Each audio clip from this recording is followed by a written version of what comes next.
Kia ora, Aotearoa, and hello world.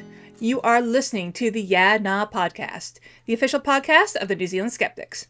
I'm Bronwyn Rideout, and with me again are my co-hosts, Mark Honeychurch. Hey! And Katrina Borthwick. Hello, everybody. And our special guest this week is Skeptics Committee member and podcast returnee, Daniel Ryan. Welcome back, Daniel. Hey, good to be back. So I think we have a pretty cult-heavy episode this week. Katrina, you're really leading the discussion this time about Louis Theroux's newest documentary, Inside the Manosphere. Daniel, you are talking about Falun Gong, which you've come across recently at a local market, or at least local to you. And Mark, you suspect that a local deep thinking group are really just taking conspiracies at their word. But for me, I guess I'm going to kick off the conversation. I'm really bringing in the fluff again this episode with some research I've done about Friday the 13th. I think, January it was? I was initially approached by a producer for one of the TV stations seeking a skeptic to talk about Friday the 13th. Why do we believe in superstitions? And specifically, the fact that 2026 is a year where we have 3 Friday the 13th. How often does that happen? And I'm like, I don't know. But then I did some research and I actually kind of found out that, it happens actually on a fairly regular basis in the sense that it happens kind of on a 28-year cycle. So I guess long story short, I didn't get a chance to be on TV just yet, but I decided to inflict all my research onto the unwitting and unlucky audience, so to speak, that was the skeptics in this weekend's newsletter. We don't really have any clear evidence, like in terms of the historical origins of our beliefs in Friday the 13th as a unlucky day. Friday certainly in a lot of Western countries is seen as unlucky, but with regards to the number 13, that's a little less clear. For Friday the 13th as a marriage of double unluckiness, the literature really doesn't go back that far. I guess you could say maybe 1600s, maybe 1300s onwards if you really want to stretch your belief. And of course, there are lots of days elsewhere in history that have proven to be far more unlucky, such as April 14th. And September 11th, and September 11th actually has quite a lot of crazy events that have happened on it than just the destruction of the 2 towers. It's my mother-in-law's birthday. Oh no. Well, we know how you feel about your mother-in-law. Associated with Friday the 13th are lots of superstitions. And looking into why we believe in superstitions, how we think about that in terms of psychology and evolutionary biology. It's been something that skeptics have been mulling over for quite a bit, particularly Stuart Weiss. He's a psychologist, he's an author, he's written a book on the subject, and he's also written several articles about this topic for the Skeptical Inquirer. And pretty much it really ends up boiling down to a lot of evolutionary biology and psychology hypotheses that superstitions are largely learned behaviors that at one time maybe kept our ancestors from yeeting themselves off the evolutionary path.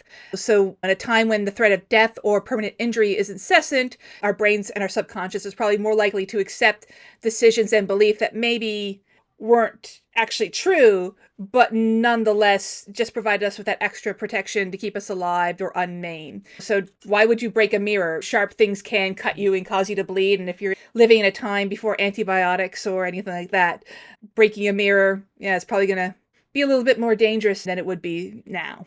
And then, of course, there are still the superstitions that we just kind of come up with ourselves, things that we just believe in the course of our day-to-day lives, like having a lucky pair of socks or a lucky shirt or a lucky hat. Things that we kind of do know are a little bit silly, but they provide us with a bit of comfort, provide us with a bit of routine, and some sense of control over something that we would otherwise see as something that's uncontrollable, like a job interview or a first date.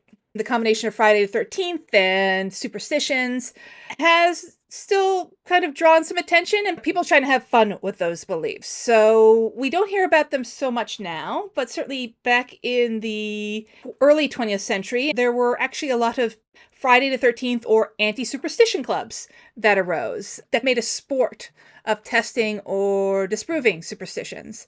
And maybe some of our longtime skeptics might remember that there was Friday the 13th night during the 2009 conference. I shared a couple of pictures there in the newsletter, and that's when attendees at the conference had a chance to just have an umbrella open indoors, break some mirrors, put salt on a table, all that sort of stuff. But it appears that 2009 event was in a long line of non-believers just taking the mickey out of superstitions. I think my favorite story that I came across was in Chicago. There was an anti-superstition society in Chicago, and from about 1933 through to the 80s, every Friday the 13th, they would get together and they took some really excellent pictures of people hanging out under ladders. Again, umbrella indoors. It's a really nice snapshot in time of Chicago. The men who were part of this club are like kind of the scions of society. They were like the elite. They were the people who owned boxing associations. They were, the leaders of the city. Though I think nowadays we would be really hard pressed for any of our political leaders or, mayors to be part of any such club. But the Chicago Club wasn't the only one. There is still the Eccentric Club of London. They still meet on Friday the 13th. And in Philadelphia, they had a really long-running club, which lasted from 1936 until 2000. And the only reason why it kind of stopped in 2000 is because one of the original members said, we should all be dead by 2001, so why should this club exist any further? And also found a really good picture of a group in Paris. So it was really cool, as I said, to see all this really great historical information. And I kind of think that maybe we should start reinvigorating the practice or reinvigorating the celebration again, sort of some easy local skepticism that we can engage in.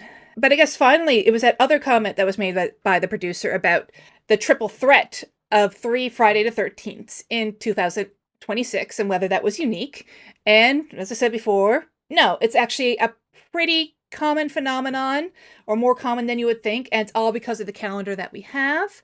Basically, in what we call, whenever we have a common or non-leap year, whenever that year starts on a Thursday, then the months of February, March, and November will start on a Sunday, and any month that starts on a Sunday in a non-leap year will have a Friday the 13th. So between now and the end of the 21st century, we will have 8 more February, March, and November triads. So in 2037, 2043, 2054, 2065, 2071, etc., etc. Right. A really easy way to think about this is that it's a 28-year cycle. So prior to 2026, I think the last triple triad was 11 years prior in 2015. In 2026, it'll be 11 years until 2037. Then it will be another 6 years until 2043. And then, 28-year cycles. And then that cycle, as I said, will happen 2 more times until 2100. And then we have another peculiarity because of how the leap years work. So any leap year that is divided by 100 is a year in which the leap year is suppressed. Like we won't celebrate a leap year in 2100. We won't celebrate a leap year in 2200. We won't celebrate a leap year in 2300. But any year that is divisible by 400, we will celebrate that leap year on the centenary. So say 2400, we would celebrate a leap year then. So it's not a consistent 28-year cycle. There are going to be centuries where that 28-year cycle is going to shift a little bit. During the leap years, we have a very different triad. It was the January, April, and July triad. So that'll sort of happen again on their own 28-year cycle during the leap years. And whenever we have those sets of 3 Friday the 13th, again, another 28 years to separate those triads. So as I said, in short, Friday the 13th, having 3 of them are going to happen quite a bit. They happen actually on a pretty regular basis, several times in a century. I haven't heard the ladder, umbrella, cat thing. I know they're superstitions, but I haven't seen anybody try to avoid any of those things for so long. So I just wonder if the effect is diminished of trying to rebel against it when nobody's doing it. But maybe I'm just in the wrong circles, I mean, I think that's it. I think in terms of who we all socialize with, there's a much lower belief. I wouldn't say a no belief, but I think there's a lower belief in superstitions. Opening an umbrella in a house is just a pretty dangerous proposition. You can damage property. I think by now the SPCAs of the world have done a really good job in terms of talking about black cats actually get harmed because people do believe in it. So I think there has hopefully been a bit of a turn away from harming black cats. I think having that message come across does sort of indicate that a lot of people do believe that belief is silly. But other ones like breaking mirrors is one of those things that people say. in terms of in order to bond or create connections with people, with other people around him, as sort of a shared cultural identity. But I don't know if people actually believe that there's a 7 years bad luck attached to mirrors. Mark, Dan, do you know anyone who believes in something like that or believes in superstitions? I mean, I used to as a kid, like for me as a child, breaking a mirror and 7 years bad luck. Yeah, I think I believed it. I'm pretty sure I did. Yeah, I mean, obviously I've not taught my children the same thing, but and yeah, I am quite old, so maybe I don't know anybody today. This would have been like 40 years ago. But yeah, I don't know. I mean, I think the point that, yeah, we all hang around with other skeptics a lot of the time. It's kind of interesting. Maybe we're not the target market for this. I don't think I grew up in a household that believed in superstitions at all. It was never anything that sort of came up as in, don't do this or else it's going to be bad luck. That was never the discussion that we had. I do remember breaking a mirror when I was a child and then people telling me about the 7 year bad luck. I remembered being freaked out a bit, but then I just forgot about it, I guess. And yeah, I don't know anyone who has any such beliefs these days. Did break a car mirror like about 25 years ago, and I broke it with my hand, like by accident. And I thought it was a folding mirror and it wasn't, and so I broke it. And I had the worst year that year, but I don't think it was anything to do with the mirror. But I always remember breaking that mirror. It's proof it definitely Yeah, happens. there we go, But yeah, I'm pretty sure there were a number of things conspiring in my life, including my car, to make that year not so great. But I suppose starting to move into the meat of the episode, Dan, you wrote a really interesting article about your interactions at the market regarding Falun Gong, or aka Falun Dafa. Do you want to tell our listeners about what happened? So, it started about last where I was helping my wife. She set up a stall at one of the markets, one of the local markets, and I went down and helped her, and it was quite a large one, in fact. It was about lunchtime. I noticed a yellow shirt, and I was like, "Oh, is that Falun Gong?" I noticed that they had set up 2 stalls at this market, and so I contacted one of the organisers, and I asked them about it, and they looked up their sheet and they couldn't find them, and they go, "Oh, they might have not paid," and I can't see them on the list, and I was like, "Oh, okay," and so then I made an official complaint that you have this group in here possibly sneaking in, but nothing happened, and at the end of the day they were kind of still there. I think one stall packed up early, and about half an hour early, and that was about it. So this particular market does two a year, and so the second market that I went to, I was kind of more prepared. And when an organizer came to our stall to ask how we were doing, and I had a chat and said, well, I was a bit disappointed that you guys had a cult at the last market. And then I said the name, and she was like, oh, yes, I know all about them. And so she looked up her little pad and didn't put the name of their religion down, just the name of a person. So when they arrive, the organizers don't know that particular religion was coming. And so I guess they're kind of unprepared to do anything about it. And I made a complaint and said that they should still be removed. But this organizer came back and said, no, there's nothing that can be done. They paid their amount, and so they can stay. Not give them a refund and tell them to leave? Well, so a lot of them are, I think, all volunteers. They probably don't really have the manpower, kind of kick them out of the market, possibly. I'm not sure. I think I'll try emailing them at some point and see what their views are on the subject, and try to get some answers around that, as if it's okay or not. Yeah, they probably just don't even realize, like, most people don't understand what Falun Gong is. I mean, they have been persecuted by the Chinese government. They have been suddenly demonized like 2 decades ago, and they've had a rough ride since then in China. And they're obviously very loud about this. Like in countries outside of China, they basically have protests down the streets, and they're very big on letting people know how much they're persecuted and how hard life is within China as a Falun Gong person. But this kind of glosses over the fact that as well as having been persecuted, they have some bad beliefs, and they treat members really badly, right? There's a whole lot of bad beliefs, where one of them is that they don't believe in medicines, and so a lot of them don't get healthcare.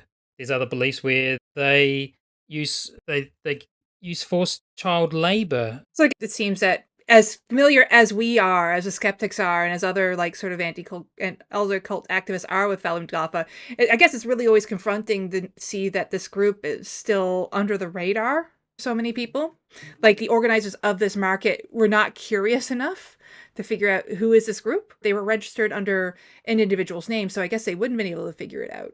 Exactly. They just wouldn't know until they arrive. So I'm not quite sure what's the answer, but I can convince the organizers for next time to ask more questions when a certain group signs up for a stall, and then ideally refund if they see a cult signing up. Yeah. I don't think everyone necessarily knows it's between a cult and your local church running a cake stand necessarily. They might just think, well, they're just practicing their thing and trying to get some believers, and so is everybody else. So, that's okay. We can't shut out one and not another. But having seen Falun Dafa and Falun Gong do their public protest or public demonstrations, they can get a little bit weird, almost a little bit scary in terms of the graphic nature of their presentation. But nonetheless, the main message that they are putting through is the Chinese government is torturing us and stealing our organs. Yep. Yeah, because of our religious beliefs. And that's something that a lot of people can be sympathetic about. That's a very tough message to be grumpy about, I guess, or to be skeptical about to your average listener or to your average Kiwi. I know in Wellington on Cuba Street they used to hang out along there with their signs and pictures and telling their stories of anyone that kind of walks past. So it's unusual that when someone just registers their name that nobody goes, no, but what is your stall going to be? Because it could be anything. It's just weird they let that happen. But as you say, it might just be they're all volunteers and someone paid the money and they've never had major problems, so they just carry on. I did ask an organizer if there had been other people sneaking in before, and they've had a few people sneaking in. I guess, yeah, when it comes to cults, it isn't a big issue really. So, yeah. I posted about this on Reddit and got quite a few views. Just a smaller story warning that this cult was at a market. And eventually the cult actually found the post and started commenting quite a bit, telling all the positives about their religion. It seemed to me that they were doing damage control, which I found quite funny. I'm going to see if I can get any of them to answer some questions, some tricky questions, and maybe able to write another article about that. So, yeah. Look, it will be interesting to see how your reports go and if other groups show up or if Falun Gong gets scared off by your interest. Maybe you need to buy your own stand and be like, let me teach you about skepticism. Don't join this cult. We could always have a skeptic stand at one of the markets. So, Daniel, I guess I'm kind of curious, moving forward, if you do see Falun Gong or Falun Dafa, how are you going to interact or approach them, and how are you going to deal with the markets or the organizers of the markets? What do you have planned? Not sure, actually, because I did do a couple of little interviews with them last time, but I didn't really get much out of them. Anyway, it's all a kind of a front, so it's all showing the niceness of the activities and stuff. So yeah, I'm not sure what I'll do next time. I'll have to have a think about it. Again, look forward to the articles that you have upcoming from this. Cool.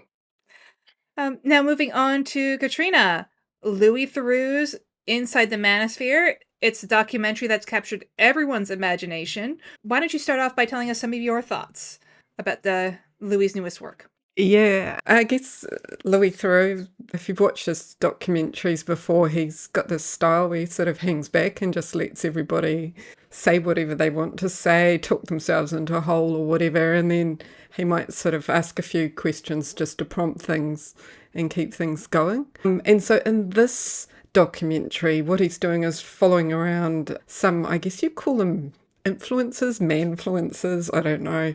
They as influencers in the manosphere. To be honest, I hadn't heard of a single one of these people, so I don't think they're the top tier kind of ones. So top tier ones I would say would be people like Andrew Tate you hear his name and go, oh gosh. And so Louis did try to get Andrew Tate onto the Manosphere doco, but failed because basically Andrew wouldn't get paid and Louis didn't want to give him any money, is basically what it came down to. He wasn't going to give any money to that guy. So there's a few of these influences. He's following him around, but he doesn't, this is not a take it apart, what is the Manosphere 101, explaining everything in it. And the Manosphere, I guess for people who aren't familiar with that term, it's sort of a collection of, I think it's mainly sort of online forums and things promoting masculinity and views that misogyny, which means sort of more hateful of women, and also anti-feminism. And there are a number of groups that tend to be associated with the Manosphere. So you might have heard of incels, which is involuntary celibates.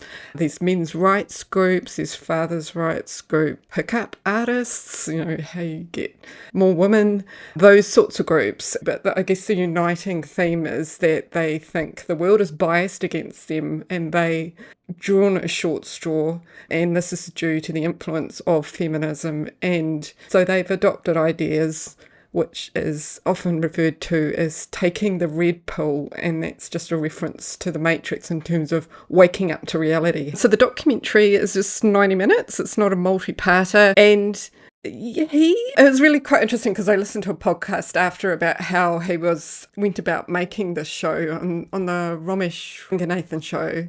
He said it was really careful balancing act between, sharing him and saying that, no, that's not okay, I don't think that's right, and also losing his access. So if he goes in too hard, then they're all going to cut him off and not talk to him, and he's not going to be able to include that in the documentary. So he's wanting to have that access, he wants them to keep talking, but he doesn't want to sit there and endorse viewpoints that are, rubbish by silence, but he's also just sort of letting them talk. So that's the whole style that's going on. It's pretty typical Louis Theroux. So there's a few guys on there, and interesting, some of them are kind of got different names. So I don't even know how to say this. Amrul, it's a Sudanese name, but he is on there as Myron Gaines. So his real name is Amrul, and he hosts the Fresh and Fit podcast, and on that, they show some clips of it, and there's just some appalling treatment of women on that. So there's one where they've got some,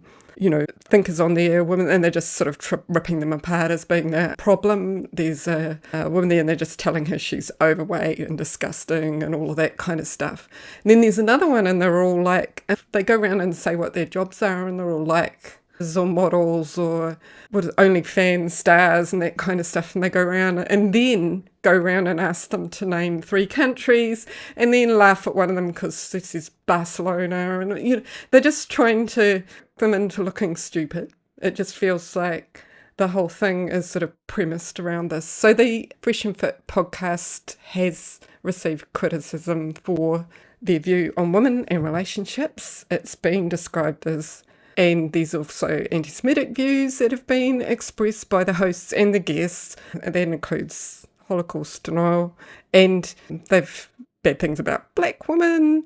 And also Myron Gaines, he now belongs to and has joined a group of male influencers known as the Arc-Rightists, so they're Muslim male influencers, and they position themselves against Western values and promote a version of Islam that is characterised by misogyny. In March, a few years ago, 2022, the podcast received a week-long ban on YouTube for hate speech, so that's not nothing. So he gets money through the podcast, and he gets YouTube advertising revenue because of that, sponsorships, donations. He sells books. He's got premium paid access for communities like you sometimes do for podcasts and YouTube channels. And he also invests in real estate. So he is making his money off podcasts, media generation, social media. That is what he's making money off. But he says he doesn't hate women. In fact, he loves women, and he says, I actually understand them, and since I understand them, I know what's best for them. Yeah.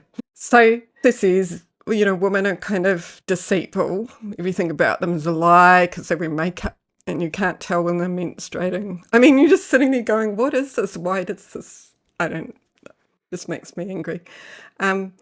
And then he starts talking about the fact he believes in one-way monogamy. And this is not the first time, the only time it comes up in the show. And as you might imagine, that means he gets to cheat around however he likes. But of course, his wife can't do that, or his girlfriend. So he's got a living girlfriend called Angie. So he's already said he wants multiple wives. So ends up being a situation post this conversation where Angie is actually in the same room with him and Louis. So Louis goes, so how do you feel about this situation that he wants multiple wives? And you can just see her face. She is not happy. And this whole awkward thing happens for a while, and essentially sends her off on an errand or something to go and sort out a dog or something. It's interesting how Myron talks about Angie, because he's always saying, I'm trying to protect her. I'm trying to protect her safety, trying to protect her mental health. I don't want her talking to you anymore, because partway through the documentary, he does control the access that Louis has to the women in his life who are potentially going to tell Louis sort of the truth of the matter and the truth of their thoughts. Because there wasn't just Angie, there was also Myron's producer or his assistant who, when Louis visited the recording studio, she was telling him how they do the bookings, and Myron was looking a little sensitive about that. Myron tries to claim that he has a lot of control, but as much as he goes on air and saying, I'm going to tell women when I'm going to have sex with them, when Louis pushes it on it, Myron's like, no, she says no, that's okay. Which I guess is reassuring, but that's not the message that he's putting out. So there is still a very irresponsible, very dangerous message that Myron puts out on the air, which is influential to other people. Yeah, and I can tell he knows he's in the doghouse. He's not oblivious to that, but then he's still trying to say that she's totally fine with it, even though I had to send her. But yeah, it's just, there is this something going on there. But you do get the sense that there's a difference between the personality that he needs to build his business and the personality that might actually be real to him in terms of maintaining a relationship.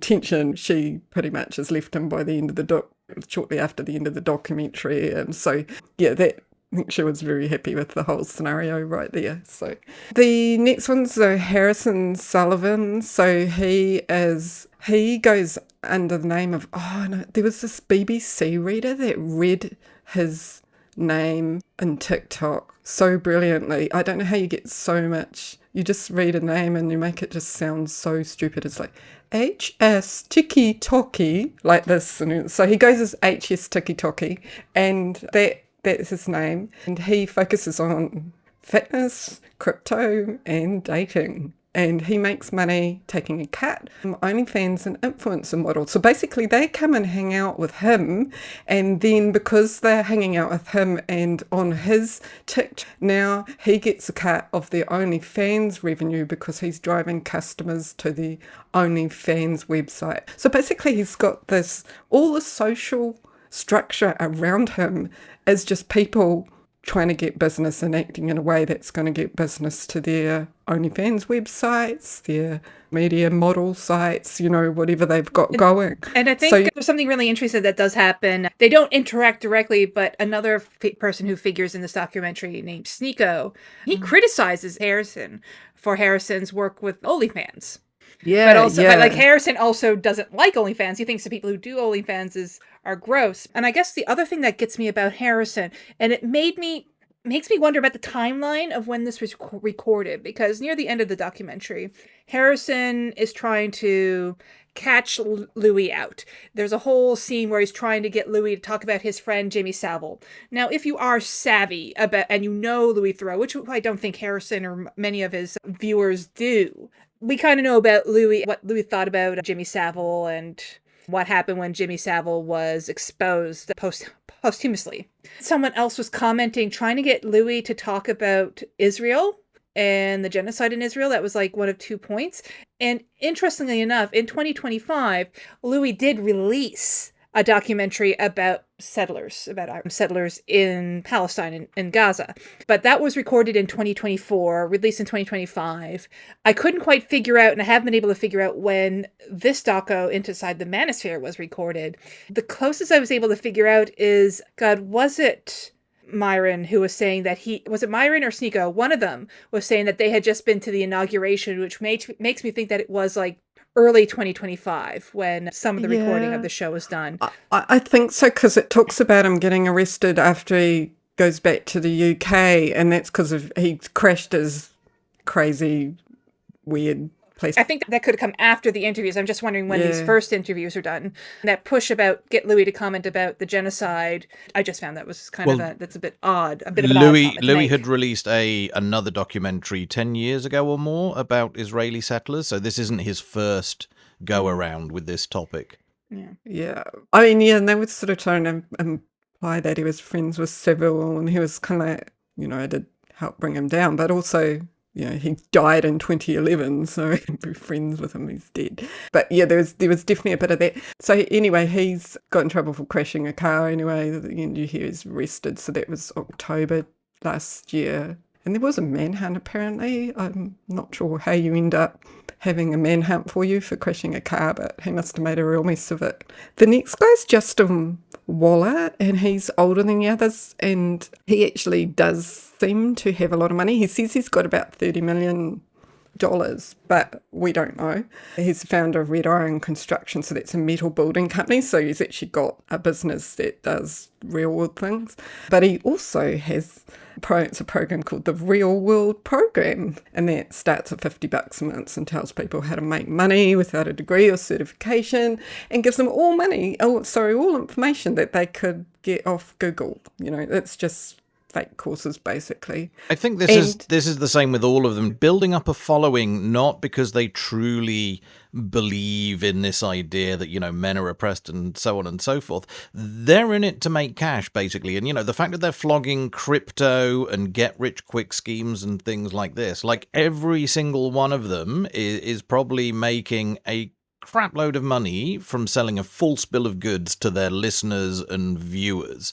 I don't think what they're selling is useful or helping people, and they're just taking advantage of men who are being suckers, which is really, really weird given that they're so pro-men. They're ripping men off, basically. I mean, he comes across as really like a poser as well. Like, I don't think that you think manly and you go, okay, lumberjacks, one-dress shirt. Nah, this guy's in a little dainty suit and, wearing all the hair gel and all the perfect apartment. And it's just like, oh, I don't get that, but it might be a Kiwi thing. But yeah, he's instructing men on how to become alpha males, whatever that is, and how they should conduct themselves in business and romance. And, he's got, another program, is the Constructive Collective, where he's sort of trying to mentoring people to grow up and to be real men. And he is, there've been pictures of him alongside President Trump and his son Barron, so he's linked there, and he thinks that's history making, but he's promoting himself basically and his brand. Don't like him, but that's probably beside the point. But he's definitely, there's something in there where he's just spin. He just feels like the guy is just 100% spin, and not even like, it feels like the target audience might be a younger demographic, because I don't know that many mature males would be interested in this, but who knows? It just seems like he's too posy to come across as genuine. I guess I would say about Justin is that I do believe he has a legitimate business in iron fabrication. What's made me tilt my head sideways is that he went from having this really, really expensive apartment to downsizing a little bit. Like, the house is still really nice that he moves into, but it's a downsizing. So he's gone from being in Miami with this like big, nice penthouse, and then moving to Baton Rouge to maybe a little bit of a more affordable property. Okay, maybe you're not as wealthy, or maybe he just really rented the apartment to show off for the purpose, show off for Louis. But when it comes to those financial sort of influencers, it come across as sometimes in the MLM space. And what you can do if you work with certain companies is that they can give you like a demonstration version of your software, of the software that you're using or whatever tool you're trying to sell. And you can, when you're doing your demonstrations online, you're like, oh, I can make this money really easily.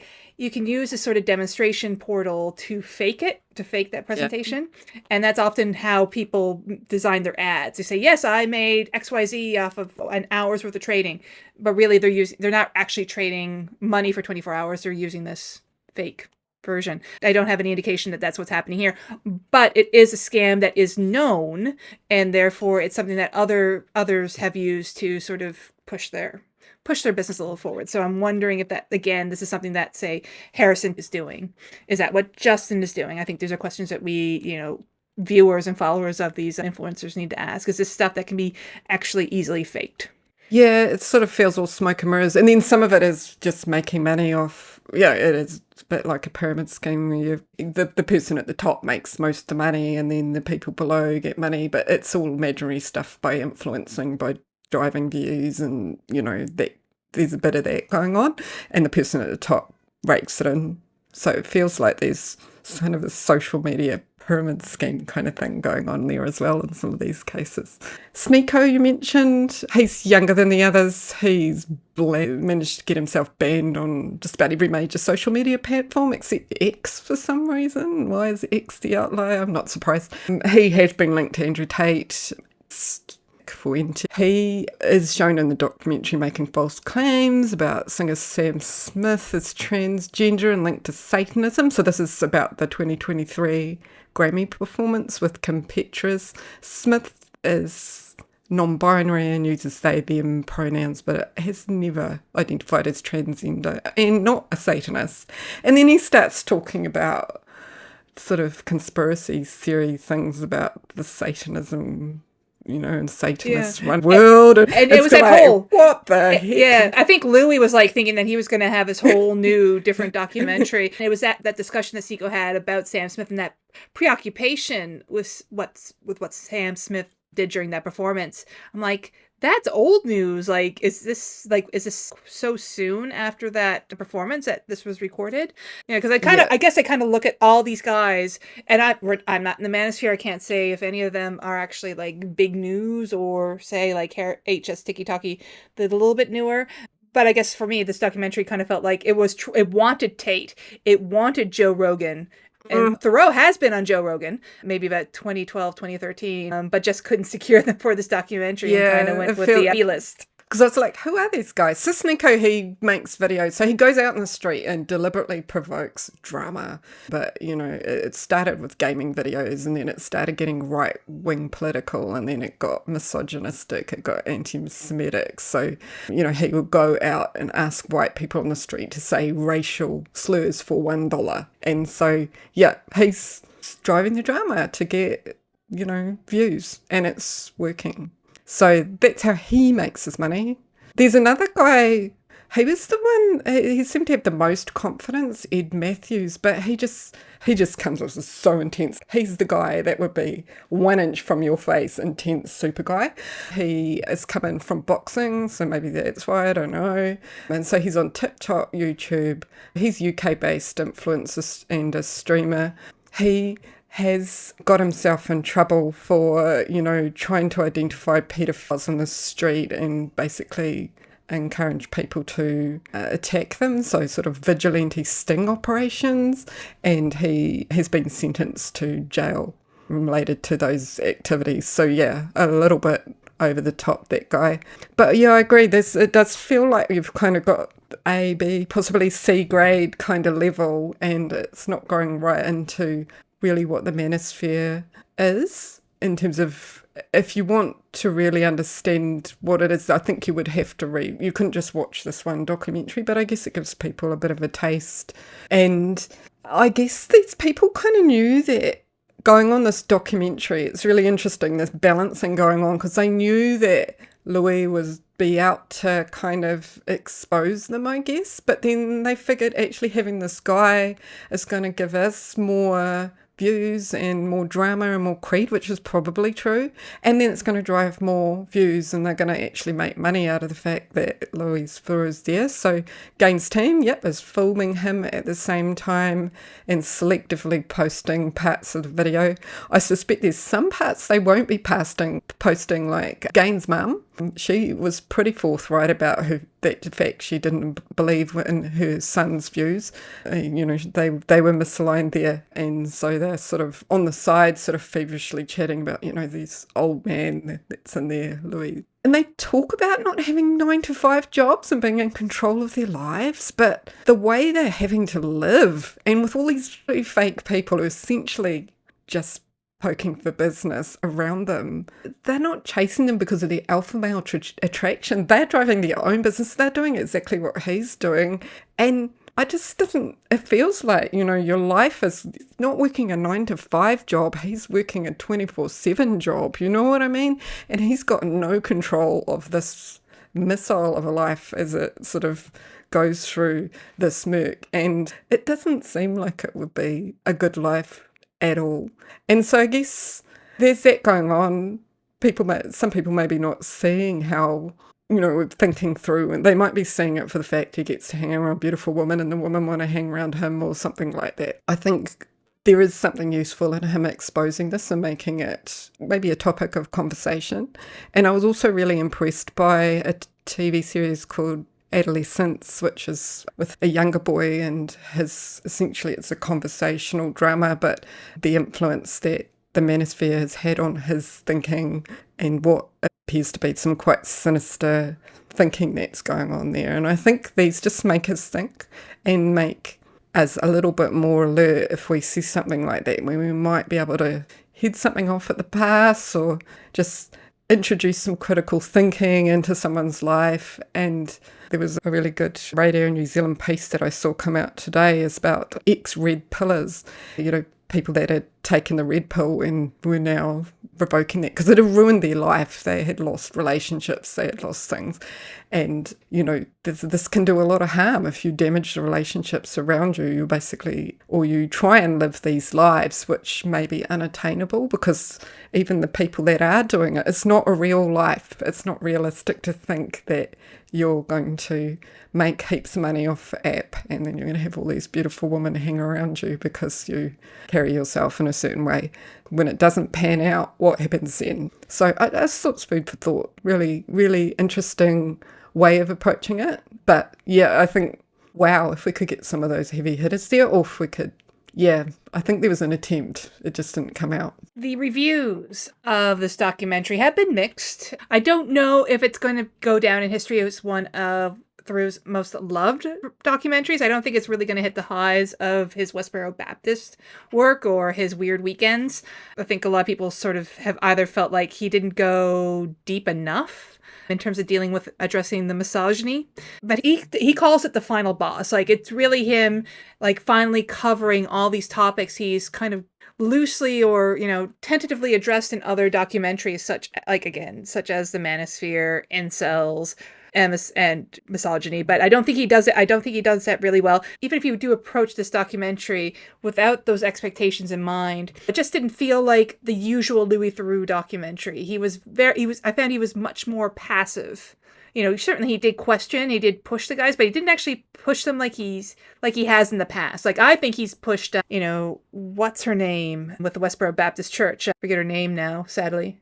It'll be a Phelps, yes, but yeah. One of the I feel that he's pushed the Phelps a bit more than he was pushing these men. It's possible, because he was talking about that balance. So it's possible he was quite close to losing access. These people seem pretty mercurial. Like, it was just, they don't really believe all publicity is good publicity. No, they don't. And they're very soft-spoken. Like, I really very quiet. I found that I had to up my volume on my remote quite a bit just to hear Myron and to hear Justin, because they kind of get a little bit mumble mouth or mealy mouth. Yeah, I almost be interested in your household, people that have been influenced by the Manosphere as well. So you got these ones, which is a bunch of, I feel, influences, but that would be an interesting documentary to watch. So there's one that's been done that I haven't found, but that would be interesting, because that is sort of bringing it more into reality, because I'm just not sure, I don't know, social media thing is so far from my reality that, it's hard to see how anyone could relate to any one of these people. But yeah, it's clearly a thing.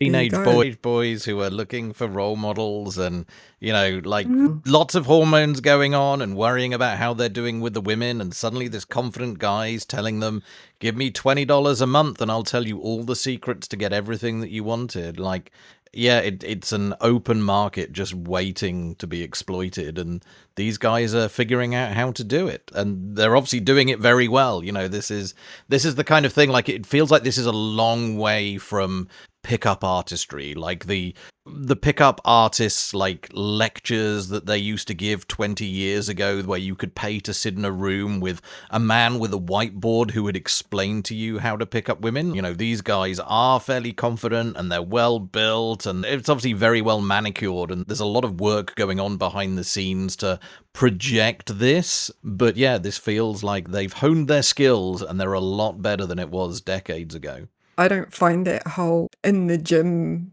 body built kind of the thing, you know, like, because they're going and they're doing it and it just feels a bit try hard. But if they were going around, you know, building a house or whatever, and they got a bod from that, maybe a bit hairy, isn't that better than, I don't know. I just find the whole thing is just so staged that it just looks, and you're just like, so you've gone and you've got all these weird muscles, but you don't use these weird muscles for anything. What is the point of your weird muscles, you know? So I just, yeah, I find that an off put, because it feels, I don't know, that they're trying to push off this alpha male vibe, but it just comes across to me as really insecure. But it might be that their target market is 15 or 13-year-olds, I don't know, and then, you know, it works just great for them, and I am not the person that they're trying to pitch things at. Thank you, Katrina. I think we've all had some mixed feelings about the documentary. Ultimately, it's still worth a watch. Where can skeptics in New Zealand access this documentary if they wanted to catch it, Katrina? So it's on Netflix. So it dropped 11th of March. So if you've got access to Netflix, you can just go in there. If it's probably already showing up in your feed. But if not, you can just search for it, I'm sure. It's called Inside the Manosphere, or you search for Theroux and I'm sure it will pop up. Thank you, Katrina. And now for the final segment of this episode, Mark, tell us a little bit about the Deep Thinking Club. So honestly, this is not sour grapes. This is not a case of me trying to poo-poo groups that aren't skeptics in the pub, but there is a rival to the Auckland Skeptics in the Pub group, which is called Auckland Deep Thinkers. They are like our Skeptics in the Pub group in Auckland. They are on Meetup. This is where they advertise their events, people RSVP, and the description of the group is for people who enjoy discussing interesting topics such as culture, history, philosophy, science, and religion. It's for those who are willing to question their own ideas and open to new and differing ideas. It then carries on, as host, I will occasionally use Socratic irony, posing provocative questions to challenge your thinking and take you out of your comfort zone. If you are easily offended or overly sensitive, this might not be the forum for you. Now, that sounds fairly skeptical, but there's already a little bit of a red flag. I'm just challenging anything that maybe you're holding on to too dearly. So it feels a little bit like the old Schrodinger's asshole. If anybody's heard of that, it's the idea that you say something offensive, but you make it sound a little bit jokey, so that if the person gets offended, you can say, oh, it's just a joke. And if they don't get offended and they agree with you, then you've connected with them. So I saw this group a couple of years ago first, and I've been keeping an eye on them since. And this is not a rival to the Skeptics group. This almost feels like an anti-skeptics group. Like, they do a series of events, so they either have like discussions, sometimes in person, sometimes online. They have movie nights and they have talks given by people and organizations. And for anybody who's a seasoned skeptic, like, all of these events will be setting off alarm bells everywhere you read, every item that they're advertising, that there's something to make you go, oh, hang on a minute. So the documentaries like Plandemic, The Red Pill, Am I Racist, and the other one from Matt Walsh, What is a Woman, like several documentaries about the Parliament protest, but all pro the protesters and not pro common sense. Yeah, so that it's pretty horrific. The groups that they've aligned with, and they have come and talked to their members, the Free Speech Union, which we've profiled before, Rock the Vote NZ Party, which will become interesting later, Voices for Freedom, who are the anti-vax mums, the Kiwi Party, another political party, Destiny Church, New Zealand Doctors Speaking Out with Science, who are the anti-vax doctors, Fluoride-Free New Zealand, Safer Tech New Zealand, who I've profiled for thinking that Wi-Fi gives you cancer, Operation Good Oil, who were the guys trying to save Marsden after it had already been dismantled and there was no hope for it. And yeah, their talks are about DEI. Should DEI die? Multiculturalism, is it a bad thing? Wireless and 5G poisoning you. One was just called Gun Rights Are Women's Rights, which really put my back up. Sure. Brad Flutie, my 73-day prison hunger strike. Brad Flutie is crazy. During the pandemic, his claim to fame was basically that he didn't want to wear a mask when going to buy his alcohol at the bottle store. They called the police on him. He went crazy at the police and they had to tase him multiple times. And this was all filmed and put up online. Such a weird COVID event. So yeah, just a whole bunch of these talks that are just... They're not skeptical. They're the edgy alternative view. They're the alternative to reality. And it turns out, I said that one of the groups that has been giving talks, and quite a few of the events are sponsored by the Rock the Vote NZ party. It just so happens that the organizer of this, Andrew Crowley, who runs the Deep Thinkers group, is also currently the party leader of the Rock the Vote NZ party. Now, their website, it's an exercise for the reader to go and have a look on the site and see what their policies are. And yeah, he seems to be using this meetup group as a vehicle for basically pushing his political party's views, possibly even to get more votes. I don't think this is ethical. I don't know whether it's legal. Probably is, but who knows? But it definitely feels unethical that there aren't big signs plastered everywhere saying this is being run by the Rock the Vote NZ party or the leader of the Rock the Vote NZ party. And for anybody who's in Auckland and looking for a group to kind of get deep and meaningful and talk about cool stuff, this is not the group for you. Absolutely not the group for you, because it's just one guy who's got a really, really huge bag full of bad takes, and he's trying to shove them down people's throats, and it's just wall-to-wall silly. It really is painful to look at it and see that there are people turning up. I'd wish it was just him in the pub sitting alone every time, but it looks like he gets people turning up. Could we, as a flash mob with our weirdo bingo cards or something? Because it looks like we fill out those cards real quick with, what have they not got into? Yeah, and just the wrong side on almost every position. It is unbelievable. Mm-hmm. I think we should just send Craig and them over to spy on them for us. Do some reconnaissance. The skeptics crash. The problem is, there's probably more of them, us or something. Yeah, I think the group maybe has fewer members, but I think their average meeting has more attendees than our Skeptics in the Pub in Auckland does at the moment. So yeah, it's a bit unfortunate, but I mean, this is often the case. Your average church gets more attendees than our Skeptics in the Pub events. But yeah, the political connection, that freaked me out a little bit. I was quite surprised to figure that out. A little bit disappointing to see that. Super sleuthing there to figure that one out. Yeah, not that hard. He's a middle-aged, balding man, and the two pictures on the political website and the Meetup site match. He doesn't give his surname on Meetup, but yeah, it was obviously the same guy. Yeah. Or you could reverse image search. I just put the two images side by side and went, oh, look, it's that him. guy. Oh well. Yep, he's the only organizer. He is the only admin of the entire group. I think it's going for all the big... Again, it's promotion. It's like, here's the whiz-bang stuff, the cool things, come here, and then you can get votes and money. Or again, I just feel like this is just self-serving crap. Yep. Well, thank you, Mark, for that brief profile. Be interesting to see if this group continues to grow or get stronger with time, or maybe will we eventually see it fade away? It was brief, wasn't it? I finally managed to say I would do something quickly and actually do it quickly. I'm quite proud of myself. Well, may that be the trend for the future. Ouch! Now, again, as always, it's almost time for us to say goodbye. But before we do, a brief membership corner. The next Wellington Skeptics in the Pub will be Friday, April 3rd at 6 p.m. We are back at the Intercontinental Hotel on 2 Gray Street. The lobby lounge has gotten the facelift with new carpet and furniture, so come have a nosy, say hi to us, and have some lovely food and drinks. Yes. And that'll be, as I said, at 6 p.m. Please come along. I want everybody's opinions on the carpet. I'm not going to spoil it by giving my opinion, but I want to know what everybody else thinks about the awful carpet. I still have mixed feelings about the tables. The tables are fine. The carpet, though, it's nearly giving me a headache. Auckland Skeptics in the Pub will return to the Dice and Fork on April 7th at 6:30 p.m. And finally, early bird tickets are still on sale for our annual conference in Christchurch. That'll be held from July 31st to August 2nd with our special guests, the Skeptics Guide to the Universe. Visit the website, conference.skeptics.nz, and from there you'll have a link to buy your tickets from our Humanitics page. If you have any comments, questions, queries, kudos, or concerns, please email us at news@skeptics.nz or podcast@skeptics.nz.